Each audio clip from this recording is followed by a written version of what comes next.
All right, folks, welcome. Uh, you've made it to the last day and the last talk of InFocus. Give yourself a round of applause. Psyched to have you here. So welcome to Unlocking the Key to Organizational Efficiency with InnerSource. A couple of quick little housekeeping notes. Probably you're sick of hearing these by now, but here's what I want to let you know. First off, chat. Drop those questions in there. We are psyched to hear from you. We got a few pauses here and there in the program after each section where we're going to just take those questions you pose us, read off the top ones, answer them live. So anything you want to hear from us, let us know. Also, if you want to request a demo, we find anything interesting here, want to follow up with our people, we are more than happy to jump in and talk with you any time zone, anytime. Hit that request a demo button in the upper right corner of your screen, and we will get back to you. And then we can have a little more personal chat about whatever it is that's bothering you. So without further ado, I am Jon Peck, technical advocate here with GitHub, but I want to introduce the star of the show, Phil Holleran. Take it away, my friend. Hey, everybody. Thanks for joining us today. My name is Phil Holleran. I am the America's Field CTO here at GitHub, which is a lofty title to say that I'm essentially the chief nerd on the account team, and happy to be speaking with you all today. So Jon kind of introduced the title, and if I were to be really kind of YouTube clickbaity about the title, I'd call it Overcoming 3 Common Barriers to Increase Velocity. Really what we're going to kind of focus on here is overcoming 3 common barriers that prevent developer teams from shipping faster. Whether we're talking about teams that are looking to ship faster via an InnerSource workflow and use and reuse content, or really just teams that are struggling to overcome some kind of common barriers that are out there just to getting functionality out the door. Those 3 key areas that we're going to kind of spend this sections of the next 40 minutes or so going across are duplicative work, environment configuration for developers' local environments, and then, of course, fixing security concerns. So really, without any further ado, we're just going to jump right in, and we're going to start by talking about duplicative work. And one of the common things that I hear from a lot of organizations, and I've heard from them over the years, talking with them about a desire to increase open source style workflows in their enterprise or increase their InnerSource capabilities. Ultimately, a lot of the drivers kind of go back to this desire to minimize or mitigate the duplicative work that happens. And the reality that what we see is that most organizations struggle with an awareness of what's going on. What does their existing enterprise software development look like? And I've got 2 kind of quick anecdotes to tell about that. One, several years back, I was working with one of the largest banks here in the United States, and they were sharing with me that they'd gone through an entire audit of all of the different web services that they have in production. And they found that they had, at the time, over 800. But when they dug in a layer deeper, they started looking and realizing that more than half of those services were duplicative, triplicative, or worse in terms of their functionality, which meant there was a lot of time and effort that went into building the same thing over and over again. On another customer, Eli Lilly, years ago, spoke at one of our conferences around their InnerSource journey and their evolution. And they, as they were transitioning and migrating a lot of applications to the cloud, ended up with a lot of disparate teams writing essentially the same authentication frameworks over and over again into their new cloud platform. And that, basically, they figured out that it took about 9 days worth of effort to create the authentication workflows needed for an app to get in once they had it built and tested and deployed out. And they had 200 different apps, and each team working on their own. When you multiply that 200 by those 9 days, even if you only take 5 of those teams, you end up with 45 days worth of effort that really could have just been done in the first 9 had those been reused. So how do we end up in a situation where all sorts of teams are developing things that are essentially doing the same thing or are different takes on essentially the same workflow? Well, there are a lot of different things that kind of lead us to this context. One, in a lot of enterprises, of course, there are multiple version control systems. Developers are working in different environments. They may not know of those other environments. They may not have access to those other environments. So there's no way to naturally find and discover what's happening. Beyond that, the code and the documentation is not necessarily easily searched. especially if it's locked up in older version control systems that don't have a really great search engine, or again, if you don't have access to that, or even if you do have access to the system, the code itself may not be open enough. I may not have permissions to even search it and know that it exists. Beyond that, assuming that I can find it, assuming that I have access, there may not be adequate documentation. And a lack of adequate documentation is something that we see over and over again when we start really digging into this desire to minimize rework and promote more open source style workflows. The State of the Octaverse report that we run every year looks a lot at different things, and this past one looked a lot at documentation. And one of the things that we found, thankfully, out in the open source world was that 85% or so of repositories had at least a README.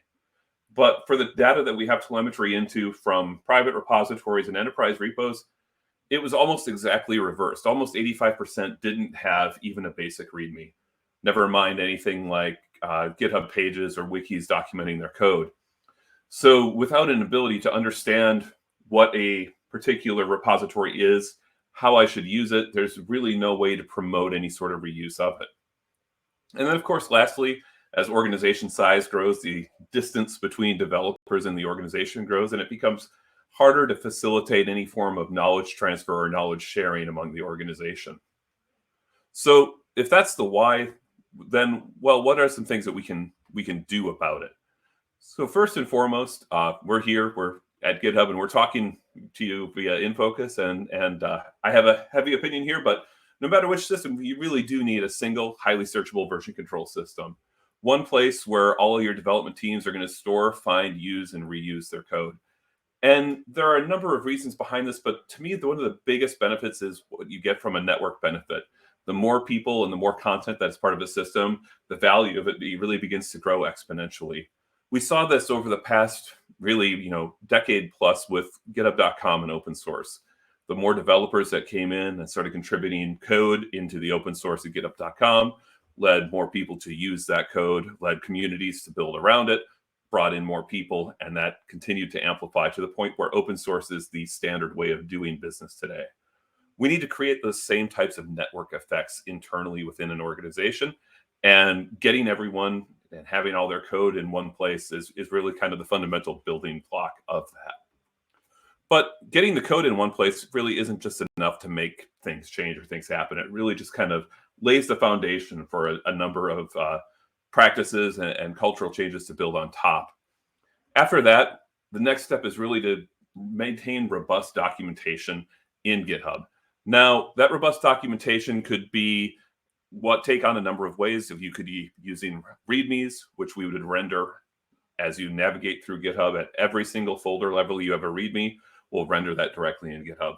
The nice thing about any sort of documentation in a README is that documentation is code. So if you're searching for it, we're going to be able to generate search results based off that documentation as well as the code. Another great source for that is GitHub Pages. GitHub Pages, for those that haven't taken a look at them, are a way to host static sites with the code powering that static website hosted directly in the repo.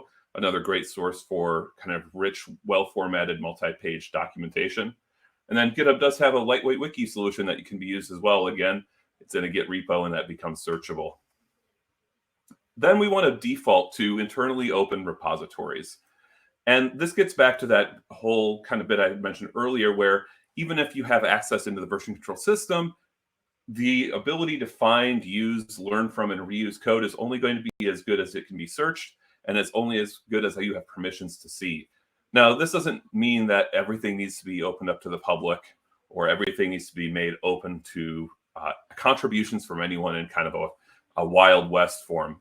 Really, what we're talking about here in the context of GitHub is preferring an internal repository, something that can be at least seen and discovered by others whom you've trusted enough to hire to develop software for you.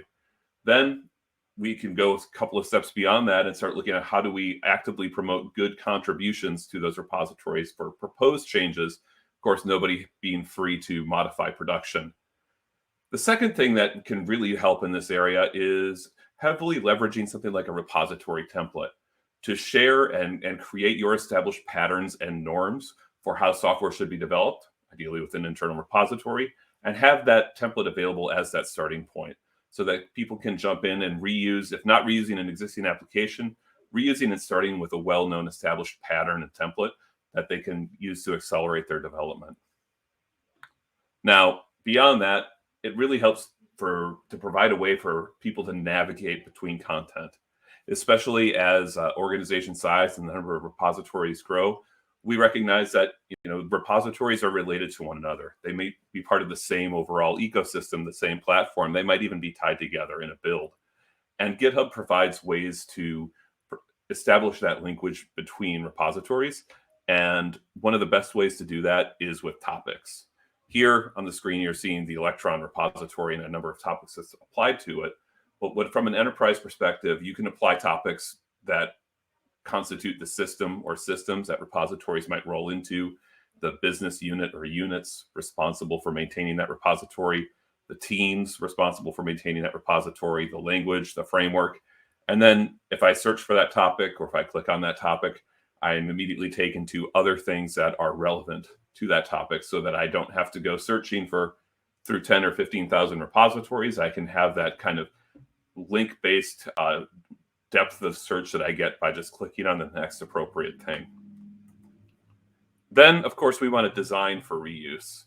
Now, all of these sorts of things around minimizing rework really kind of are built on the notion that at least some of the code is going to be reusable in one fashion or another.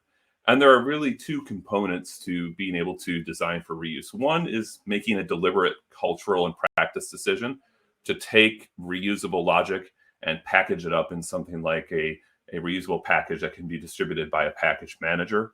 And then second, making sure that that package is readily available and usable. Now, GitHub does provide a built-in package manager for a number of common package solutions, so that you can store those packages alongside those common libraries and make them that much easier to discover and to implement within an individual developer team's workflow. And lastly, but certainly not least important, there really needs to be some cultural practices taken to promote reuse, to overall give development teams an opportunity to share their work and promote that it's available. It's kind of a bit of a folly just to assume that because you've opened it up and because you've made it available and because people can find it, that it will naturally get used. The best open source and the most successful open source communities and packages and applications out there have a community that's been built around them, a community that's doing things like creating blog posts, creating Twitter posts, other things like that about that particular open source project.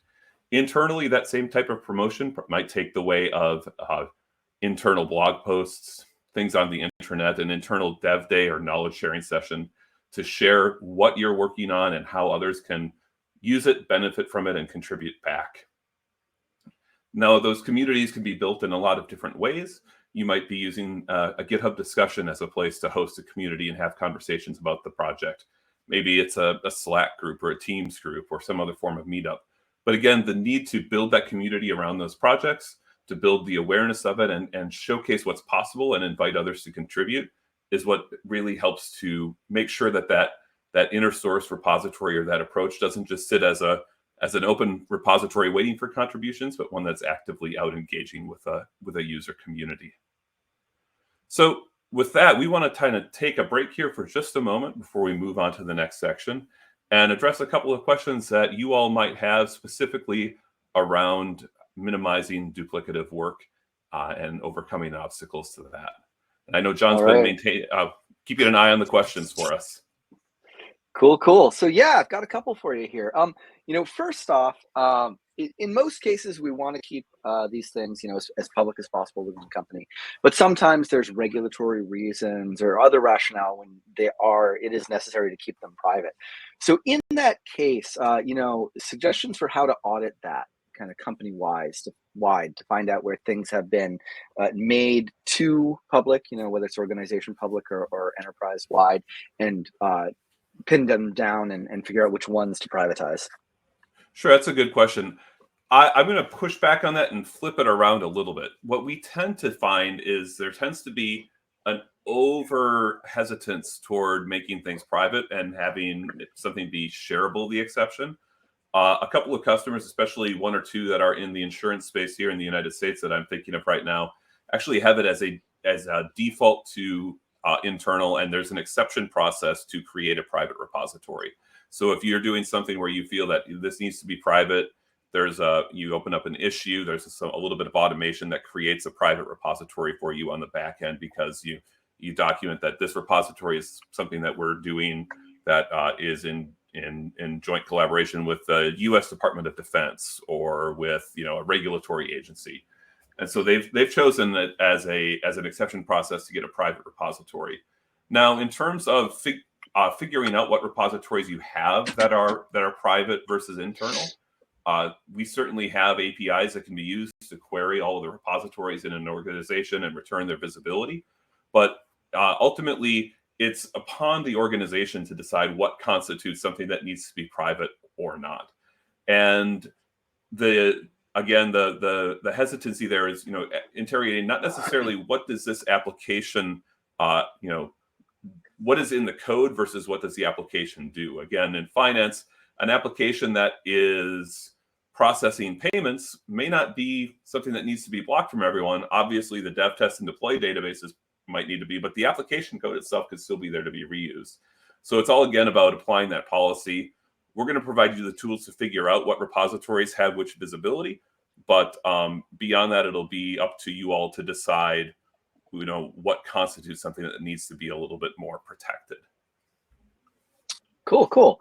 And then I've got another nifty one here. When it comes to talking about having these repositories accessible, usable by developers, a lot of the practices you've talked about in terms of, welcoming engagement with them and increasing findability. They're looking for some examples of GitHub doing this and how it's showed the most success utilizing those practices. And I imagine that could be either internal to us or with customers. Yeah, so there's a lot of different practices that are out there. Again, I kind of highlighted a few. One of the ones that I particularly like, a customer I worked with for a number of years, actually hosts multiple, quarterly and then an annual kind of developer gathering that gives developers a chance to highlight what's out there. I talked a little bit about topics being another great way to kind of go in and discover and find those types of things that are available. One last thing too are things like they're just having that web of links present internally at GitHub. We record just about all of our videos on different projects and have them in a platform that we can go and find and pull out, so that we can jump on into those projects. And we do, up to the best of our ability, drink our own champagne and keep those repositories open as much as possible that allow employees to jump in and see what's going on and propose changes or improvements to them. There's one other question. Where do you find topics within GitHub? Topics within GitHub are properties of the repository under the repository settings. So if we got a little bit of time at the end, we can jump back in and show a little bit more about how to take advantage of those. I think we'll jump ahead to kind of the next topical area right now, which is dealing with dev environment configuration. And there's a few common challenges with dev environment configuration. And as I tie back to InnerSource, if I find an interesting package or an interesting repository application and I want to test out and see, hey, does this work?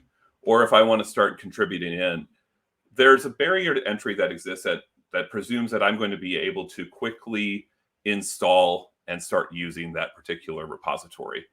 And we all know what it's like to hit version conflicts when we're trying to deal with different versions of Node or different versions of Java or Ruby on a machine, or different versions of dependencies installed within. And it can be a challenge even for someone with a bit of experience to be successful with a new package that they haven't ever tried to run on their machine before, especially if it starts to conflict with something that's on their machine doing their primary day job. Beyond that, local dev environments are just challenging to maintain as assets within an enterprise. They've got to be procured, and procurement's been a challenge for hardware for a couple of years for reasons beyond just kind of the general purchasing cycle, of course, with supply issues. Then, of course, that environment has to be configured and brings in all those same types of conflicts that I described when trying to get up and successful with an InnerSource project. Here at GitHub, we've kind of gone through that pain as well.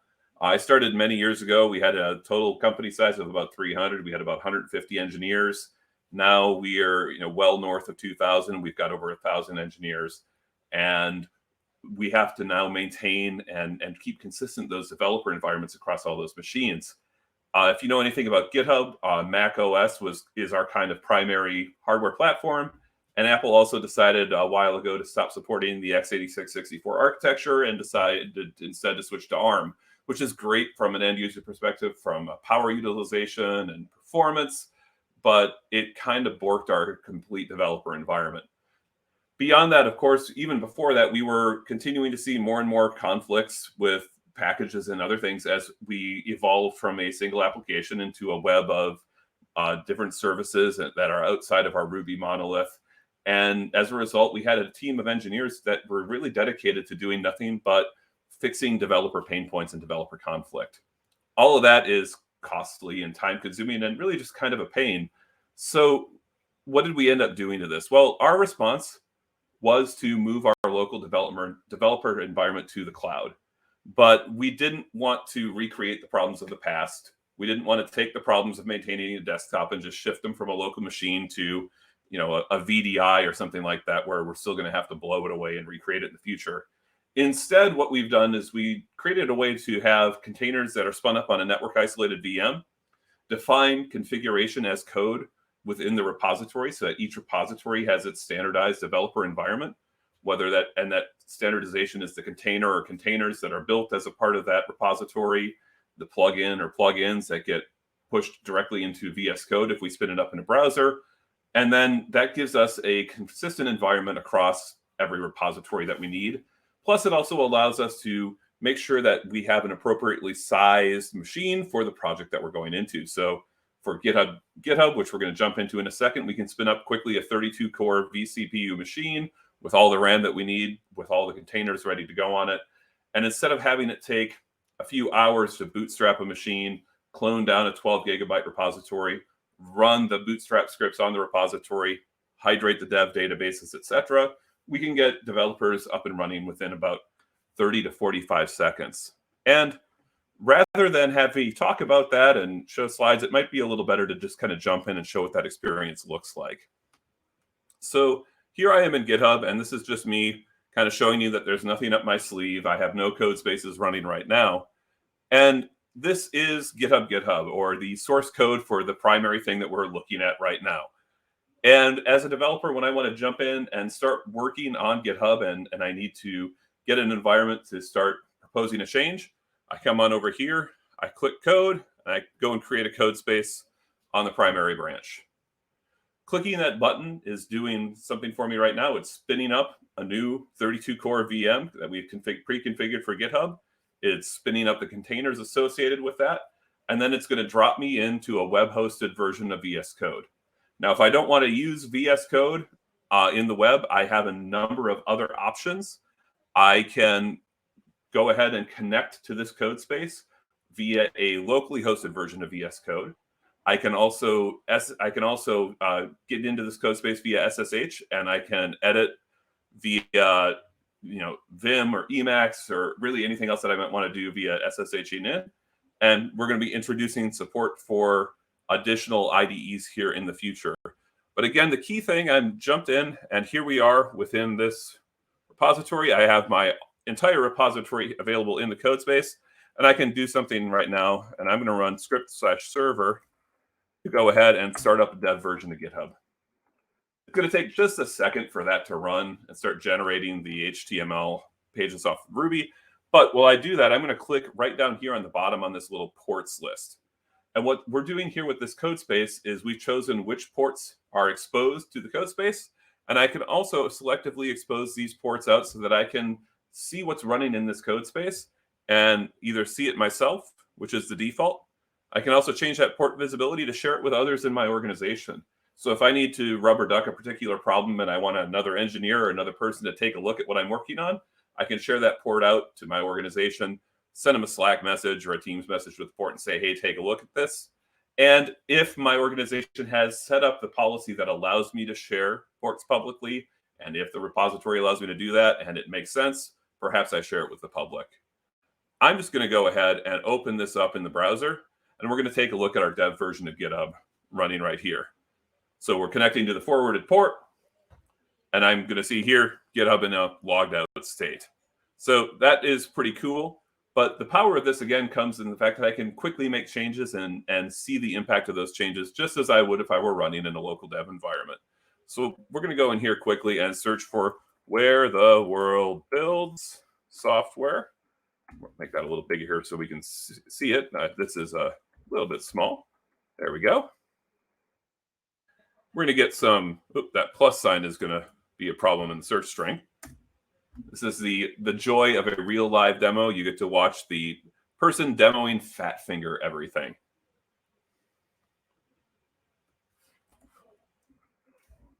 And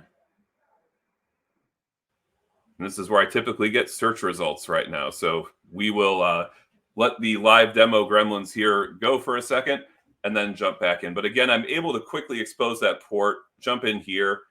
This is where I would go and change this to from where the world builds software to something a little bit more pandering, like where you build software, where InFocus builds software when my search capability decides to actually run. We're going to come back to that later if necessary, because we don't need to sit here and watch spinners run forever. But ultimately, this is developing in code spaces. We are running every single container necessary to run our service right here. They are all defined as code right over here in the special dev container folder, which includes a dev container.json, which defines everything that exists in our container so that we can build it, that we can get access to it, and that we can quickly provide those on-demand developer environments to any one of our engineers. And this also, of course, allows us to onboard new engineers into our core application right away. And we can take this pattern and apply it to any service, any other application, any other library where we want to make sure that people can jump in and be productive without dealing with any of those in local environment conflicts that we had discussed. We've gotten a lot of positive feedback on code spaces, both internally from our entire engineering organization, most of our engineering organization that's now moved over into code spaces. I knew we were at a hit when one of the guys on our engineering team, who was one of the original authors of the package management system for Mac OS, gave his all in to code spaces. If the guy who wrote package management for Mac doesn't want to deal with package management on the Mac anymore when coding for GitHub, it's a success. And a lot of the community out there has provided some great early feedback as well. So that is code spaces. We've covered quite a bit here just in the past few minutes, and there's kind of a lot to take in. So we're going to take a break here and see what kind of questions folks have around code spaces. All right. So Phil, one thing folks want to know about is how to manage environment variables that need to be secrets inside the local dev environment. And I wonder if maybe you can, generally speaking, talk about the secret flow as it relates to the repo all the way to code spaces. Sure. So secrets within a code space and managing those would be really, honestly, not too terribly different from managing them locally within a dev environment. You could leverage something like HashiCorp Vault or Azure Key Vault and reference those secrets from in there. You get the full command line experience so that you can authenticate against Vault, bring in the necessary secrets as possible if they don't need to be injected at build time. GitHub does provide a secrets storage ability within the repository if you want to store those secrets in GitHub. But ultimately, we see most of our customers referencing or grabbing those secrets out from their primary key vault, whether it's, again, something like Hashi or Azure Key Vault or others, and injecting those in. Again, either after the code space is built or as a part of the build of the container. Cool. And then we've got a couple of questions around both what you can do with large projects, right? Ones that take a lot of spin up time, where things like being able to pre-cache stuff might be useful, and also whether or not the config is cleared out each time you close code spaces, or whether things are resumable. Yeah, good questions all around. So let's talk a little bit and work our way into that one. So what a code space is it spins up on a network isolated VM. So it's its own network group. It's not default exposed to anything. And it's a clean VM when the code space is spun up. The code space is then defined as a container or a series of containers that run in there. Those containers can be pre-built using a capability of code spaces that we call pre-builds, because it just makes sense to call it what it does. That's what we do at GitHub here. So we pre-build our code spaces. We've got a very large, 12-ish gigabyte repository. We've got to build a lot of containers in order to have each containerized service run within that code space. So we have a regular daily process set to build those containers. And so all that has to happen then once the code space spins up is we need to pull down and run a git fetch really of any commits that have landed in the default branch since the time the container was built. It's what allows us to spin that up quite quickly. Using that pre-build approach, we were able to go down from about 5 to 10 minutes to spin up a code space to that 30-ish seconds that we'd seen. That code space continues to consume resources while it's running. You can set your own deep timeout period for, after how long of inactivity should we shut that code space down and stop charging, for minutely consumption or an hourly consumption while it's on. And then once it's shut down, the only thing that code space consumes until you delete it is the storage space required to hold on to the container or containers that define what's within. If you delete those containers, everything in the code space is gone, and we regenerate the new code space either from the pre-build if you're running pre-builds, or by rebuilding it from the dev container folder and the dev container.json that defines all of the contents. Awesome, thanks. We got some other stuff rolling in, but I know that we want to make sure we cover the next section. So I'll delay anything else until the last Q&A section. Sure, sounds good. So we'll jump ahead, and now that we've kind of talked a little bit about, hey, what are the ways that we can reduce some of that duplication of work? Making sure that work is visible, that you can find it, that you can use it, that maybe it's being designed to be reused, to once I want to jump in and start contributing to that, how do I do so with the least amount of friction and the least amount of kind of pain and consternation to get things working, and consistency across, of course, any and all contributors to that project? The next natural question is, well, how do I know that what I'm working on or using is secure? And how can I trust that what members of my internal community are sending back to me is as secure as possible before implementing that or accepting any of those proposed changes? And that gets us to kind of the third pain point, which is, how do I deal with security concerns and fixing security concerns? Again, whether we're talking an InnerSource project or really just anything else that we're working on. And there are some real challenges present that we see from the data that we have access to. And so for kind of a typical code scanning process where we're kind of running a static analysis of the code, what we see in industry norms is about less than half of all findings are addressed within 3 months. And that presents a particular problem because it either means that there are a lot of really significant findings that are going unaddressed, or there's just so much noise that that it's so painful to find the needle in the haystack that a lot of stuff is sitting on the shelf. Whichever answer that is, neither are very comforting to anyone who's kind of concerned about the overall security posture of their application. So one of the reasons that tends to happen is the typical flow of how we integrate security into an overall project lifecycle. For anyone who's had the pleasure of driving American cars built from about the early to mid 90s back to earlier, I like to draw an analogy to automotive manufacturing. So the typical way that a lot of the American manufacturers went was that we had to keep the cars or the product or the assembly line flowing, and it couldn't be slowed down for any particular reason. The incentive was to keep it flowing and keep things going out the door. If there were defects noted along the assembly line, the particular product, the particular vehicle was tagged, it was parked out on a lot, and then a repair team came in after the fact, tore it apart, fixed the issue as best they could, put the car back together, and sent it on out. The kind of the Toyota method that gained popularity in the 90s and then took hold in other auto manufacturers going forward empowered line workers to, when they see a problem, hit a button, stop the line, so that the quality defect could be addressed at the point at which it was found. Then the line could be started back up, everything could start moving, and they could be confident that new instances of that defect were going to be continually introduced. This type of breaking of the flow is really where we see a lot of value coming out of code scanning. Not that any developer is going to necessarily push the button right away, but that break is going to be early enough on in the process so that we can catch things before they get anywhere near production. And we have that capability built into GitHub through code scanning. And again, rather than talk about it, let's just show a little bit briefly about what that looks like to understand what's happening. So over here, I have a repository, and what it is less important than what we're seeing underneath.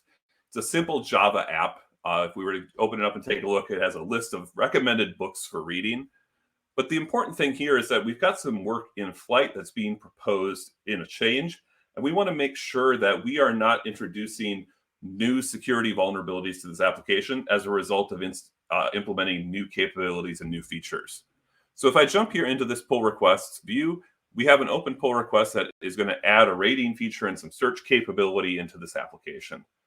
Now, I've helpfully come in here and opened up a pull request, and I've got a big old red check right here on the commit. And as I scroll on down, I can see that I'm not allowed at all to move forward and move this into production because I'm failing this code scanning check. Now, I'm going to go ahead and click details and see what's going on. My change, my pull request, has caused a new alert to show up in code scanning. And that new alert here is tied to a specific line in a specific Java file. And it says here that I've got a query built from user-controlled sources. I'm going to click show more details and see exactly what's going on. Here it's highlighting on line 121 that I'm calling execute query off this query. I don't fully understand what that problem is here, so let's click show paths. And now we can follow the data flow all the way through the application. And I can see here that I'm getting a parameter from a search term in a looks like a search box. Okay, that might be a problem. It's passing through a couple of different function calls and a couple of different files, and ultimately getting acted down here. Oh shoot, I didn't sanitize my inputs. That's bad. So then I can scroll through, click show more, and read through some recommendations and figure out, okay, what would a better way to have handled this be? I got some bad code, some good code, some more examples I can implement, and then some references off to OWASP and related CWEs and other documentation should I need to learn a little bit more. Now, then, if I were to go back and fix my PR, and if you'll allow me a little bit of tech cooking and baking show magic here, I am going to go down to part 2 of this pull request, where you can see I have the same problematic check here in this first commit, where we're failing that code scanning right here. I've then implemented a second commit, and I pushed that commit where instead of doing this simple select statement that I was using before, we are calling the prepared statement. We're making it a prepared statement, which was one of the recommendations from that finding. And now I'm able to move forward with my proposed change. Again, we're only pumping the brakes here because what the developer is proposing to implement would make the security posture worse. We don't want to bombard them with every potential finding from the application that may have been there for a long time. Of course, if we click on the security tab over here and take a look at these code scanning alerts, there are a lot of alerts that we can prioritize and work to build down, but we're not gonna make the development team look through all 814 of these just to get a small change into production. We're going to make sure that they can get into production without making things worse. And we can come through here and take a look at all of the different scanning tools that are producing these results and start to create some triage plans and work to burn down these over time. So that really is code scanning in GitHub. And when we take this approach, we see some significant improvement in the overall fix rates of identified issues. By pointing developers at issues that are directly related to the work that they're doing, and by bringing it to their attention early enough on in the cycle, we see, again, from the data that we have access to, that over 70% of those identified vulnerabilities are fixed before they ever make it into the default branch of the repository. And that's a significant improvement over less than half after 3 months. And ultimately, what we really want to be focused on here is getting as many of these relevant issues fixed as possible and preventing that security backlog from getting any deeper. Of course, the issue could be in the supply chain. It might not be in the code that I'm writing. It could be coming in from outside code, coming in from some of my open source dependencies. And the mean time to remediate on those across the industry, this data point was taken before a couple of the most recent news events, so hopefully that spurred us all on to greater action, is around 180 days. And that is, of course, quite problematic. So what can we do to make this better? Well, we can do quite a bit, and we can automate a lot of the tedium of keeping up to date on open source dependencies directly in GitHub. And that is something that we call Dependabot. Dependabot has been referred to in a way that I like to paraphrase here as a Roomba for your code. Dependabot will do a few things. It comes on out. If you opt into it, it takes a look at all of your open source dependencies, and then it compares all of those open source dependencies against our GitHub vulnerability database. If we identify any vulnerable dependencies in your manifest, we're going to go ahead, and the first thing we're going to do is we're going to create some alerts like you see right here. In this case, I have a potential security vulnerability, and I can take a look at my Dependabot alert and see that I have one Dependabot alert right now related to my usage of JUnit. If I click into the alert, I can see some information about that alert, understand a little bit more about what's going on. The second thing Dependabot will do, if you choose to opt into it, is on your behalf, it will open up pull requests and bump you to the lowest secure version of any particular open source dependency that happens to have a vulnerability. So in this case here, I've got a helpful Dependabot opened up pull request that's going to bump me up to 4.13.2 of JUnit. Because I have CI set up on this repository, my CI has already run. I can review my CI, review my tests. If I need to deploy this off to a test environment just to make sure, I can go through my standard deployment process and ultimately come in here and merge the pull request, being confident that I'm staying on top of my vulnerable dependencies. So Dependabot will alert you. It can optionally open up these helpful pull requests.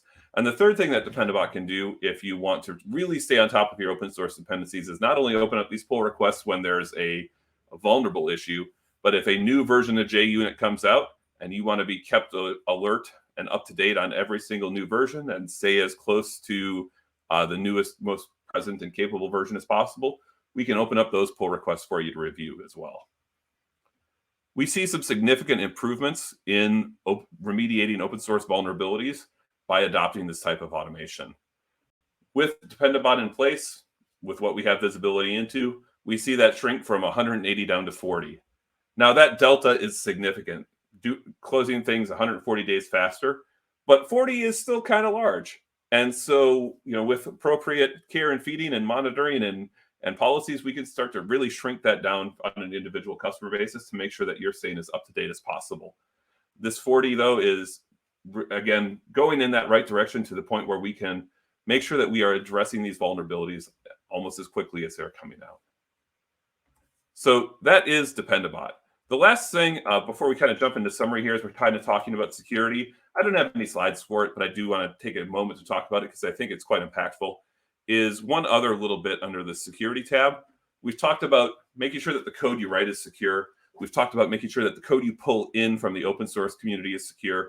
The last and one of the more common vulnerabilities in code is the presence of credentials. GitHub for many years has been taking a look at all of the public commits that come into GitHub. And for all of the public open source commits, if we see something that looks like an Azure or AWS or GCP token, or one of about 74 known token providers that have told us what their tokens look like, we've gone ahead and alerted those token providers and said, hey, Azure, we found something that looks like an Azure token out here. You might want to do something with it. That same protection is now available in private repositories. So if we see something that looks like a Google API key, we can generate an alert internally and alert you all that, hey, we found something that looks like a Google API key. You may need to roll this. You may need to remediate it. We also now allow for customers to define their own custom token patterns. So in addition to all of the token patterns that we're searching for, you can tell us what regex patterns we should be looking for in your code. And we just came out with a new capability to prevent developers from even pushing code with those patterns in it to GitHub in the first place, where we as GitHub will deny a pushed commit if we see anything in it that matches those patterns. So again, whether we want to make sure that that code is secure with the code we're writing, the code we're pulling in, or any of our connection strings or secret syntaxes, we can make sure that all of those bases are covered and that we can more confidently accept contributions from our own internal InnerSource communities and more confidently develop and deploy our own software.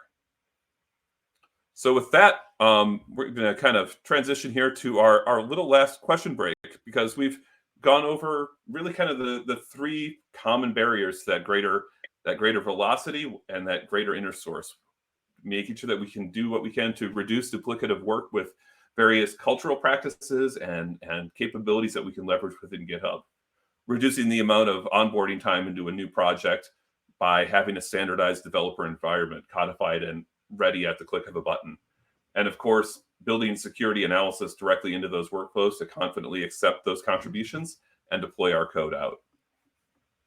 So without further ado, happy to stop and take any other questions that remain, maybe specifically around the security section first, and then overall as we move beyond that. Already looking good. Thank you for some awesome demos here, Phil. Those were amazing. We've got some good questions coming in. First off, I'm just going to read this verbatim and then add my own editorial on it. When is Dependabot going to be smart enough to raise a PR, leave a looks good to me comment, and then merge it? Are we still waiting on more ML improvements there, or what? And I think more generally, Phil, talking about like the risk of having automatic LGTM and pass. If you want to do that, you can today. So auto merge is a capability that we do have out a little bit right now around the product.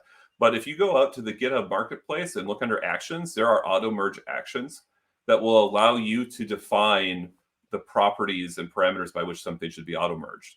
So if you have you could set it up. There's an action out there that will let you configure, some if-then logic. So if the pull request was opened by Dependabot, and if all of the CI is passing, just merge the thing. And if that is a level of maturity that your organization is at where you want to enable those capabilities, you could do so today. That the decision to do that is really, again, I think about a maturity discussion. Do you have the level of testing coverage in your application or applications to be able to confidently rely on those tests solely before they're merged in? If so, go forth and do. If not, you're probably going to want to build up that maturity around testing, around other forms of other things that you need to do to build that confidence before you go ahead and start merging things in without even involving a human at all. All right, awesome. Thank you for that complete question on there.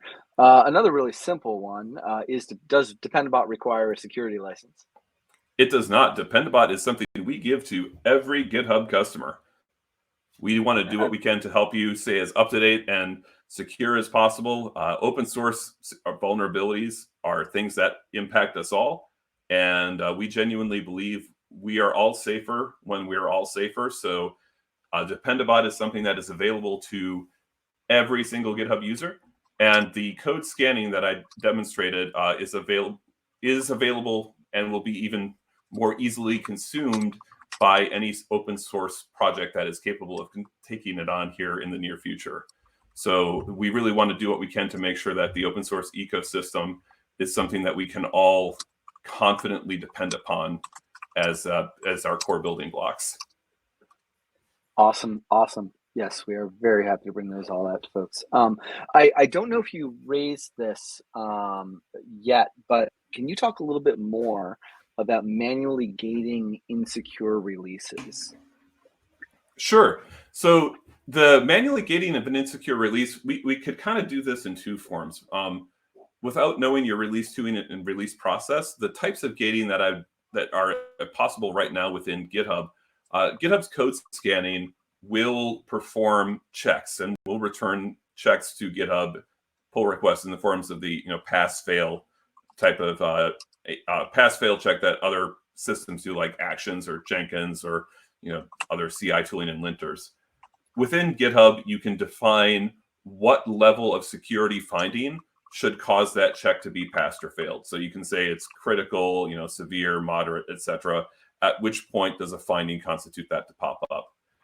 If that pops up, that will block the merge, and that would then block any successive releases that are out there.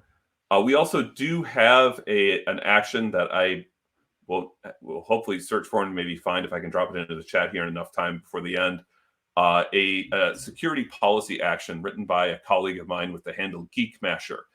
And those you can set up to add some additional policies around pull requests to maybe prevent the verging if you have a lot of critical or severe dependable alerts out there. That's really the gating process that we have control over. Now, if you've got a separate third-party release tool, we can make sure that the gates are there to prevent those features from getting up to that point. We also do provide APIs that you can query against. You can query the GitHub vulnerability database anytime. It's free and it's open. You can query, if you're using our code scanning product, a code scanning page to see what kind of code scanning alerts are out there, and build some of that logic into your third-party release process if you want to prevent the XYZ release tool from promoting an artifact to production if the repository has known vulnerabilities. Awesome. Seeking a little more clarification, but I'm guessing you can guess where this goes. What does GitHub recommend to gather information about the impact of a Dependabot finding across orgs? Sure. So across orgs right now, what we would recommend is use of the API. So you can gather all of that information from multiple orgs and present it in a way that makes sense to you. Within an org right now, if I zoom out here to this Octo demo organization, and I click on, I should wait for the page to render because I have it zoomed in, and I click on the security tab. What we will do in the security tab is we will show you across your organization how many repositories have Dependabot enabled and not, how many has code scanning, secret scanning enabled and not. And then we will summarize all of the different findings below for you and allow you to filter, show me the repositories that have high risk and are our internal repositories, and we're going to sort them by the how many Dependabot alerts are present. And here I can quickly get an understanding, within this organization, how many Dependabot alerts do I have and which repositories have the most. Again, all this is accessible via the API. And one of the things that you'll see from us in the future is if you're using an enterprise plan with us and you want to aggregate these types of findings across all the organizations in your enterprise, that is on our product team's roadmap to be able to deliver a similar style experience in product if you don't want to exfiltrate that information and pull it out and display it in whatever preferred dashboarding tool you have. All right, good stuff. Thanks so much. And I've also dropped a blog post into the chat about security overview for enterprise, the beta on that. So a little GitHub blog announcement that you might be interested in reading as well. Perfect. All right, moving on to some more general questions here. We got just a couple of minutes before we wrap. So going back to InnerSourcing, what support models have you found work well for projects developed through InnerSource? Like, for example, do all the teams get called in when something breaks in production?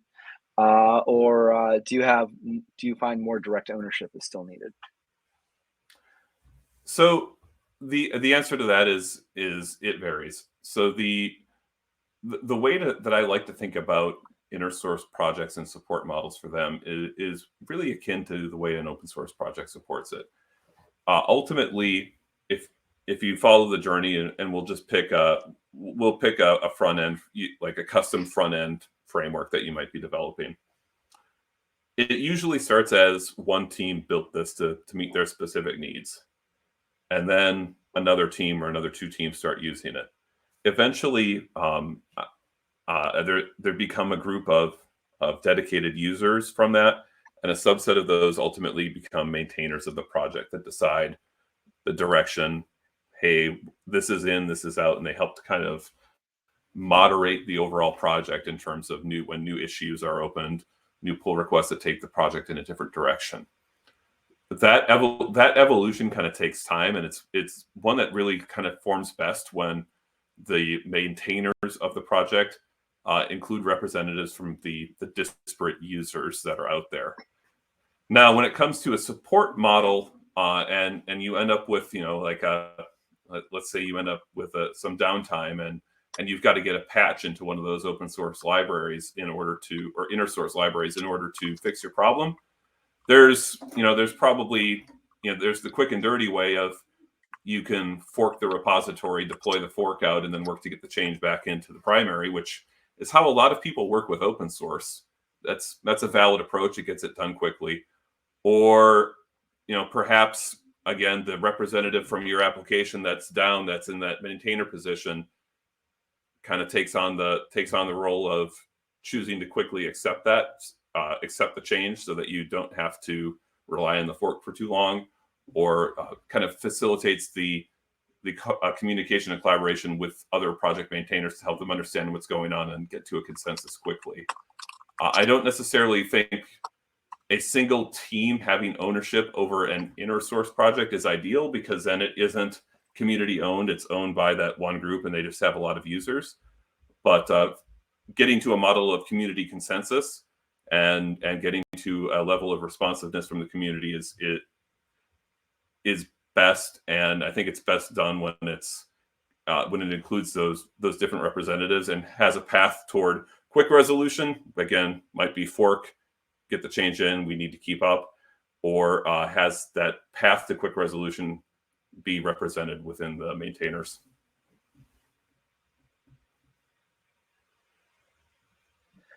All right, cool. One question just came up on Dependabot. Is there a way to have Dependabot scan more branches than just the repository's defined default branch? Have it scan main and some other version release, right?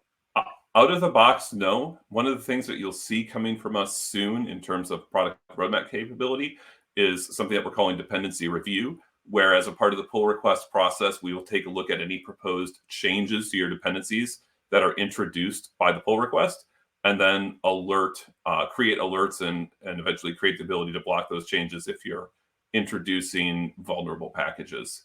So Dependabot won't be scanning any other branches, but what we will be soon rolling out is the ability to make sure that all of the dependency changes being introduced are checked by Dependabot.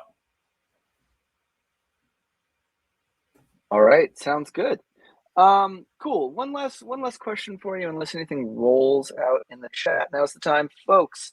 But I'm gonna throw this at you, right? A lot of the stuff we talked about with InnerSourcing, with making resources open, we talked about how that benefits the team as a whole, how it benefits the organization, but it takes effort from an individual developer to do that. So what do you see as the benefits to the individual creating the repo and enhancing it toward putting in that effort to make it discoverable and usable by others? The individual benefits to the developer are ultimately, you don't have to own it long-term if it becomes successful. I think some of the most well-known follies of, say, the NPM ecosystem or others are when we end up with a developer that is solely responsible for 20, 30, 50, or 100 libraries the world depends upon. Helping it to be used and reusable, it's a double-edged sword. One, it gets you a lot of other people that start depending on your project, but it also gets a number of other people invested in the project enough that they can help to ease the burden of maintaining it as a community is built around it. What I found, and I don't want to presume to know the minds of anyone in the audience, is it tends to be a lot easier to convince developers of the value and a little bit harder to convince the product and project managers of the value. When you tell them, hey, it's going to take me 3 or 4 more days to do this so that I can make sure that it is set up for use and reuse and maintainability by others in the future. If your project management and your time management incentives aren't aligned to this type of thinking, it can be a little bit more of a challenge to get approval to do that. So the benefits to the developer are certainly that ideally you won't be alone in maintaining it going forward because you made it easy for others to come in and help. And then the benefits at the product and project manager level are the little bit of additional time paid in at the beginning serves dividends on the back end when your or others' successive projects can get started faster because those components are ready for you. Awesomeness. Cool. Well, with that, I've got a few other items I'll try and respond to in chat. Probably you can as well. But we're at time. So with that, folks, I want to say thanks a lot for sticking with us, making it to the end of InFocus and joining us as your last session. Please snap that barcode there and give us some feedback. Let us know what you thought of the session, what else you want to know in future stuff. And don't forget, if you want to connect with us directly, hit that request a demo button you see at the top right of your screen. We will get back to you and help you out with all your needs. So thanks very much, Phil. Amazing session today. Really enjoyed your live sessions. Really enjoyed the breadth of it. So thanks so much for presenting. Thank you. All right. And with that, we are going off air. Have a good one, folks. Keep on developing. Cheers.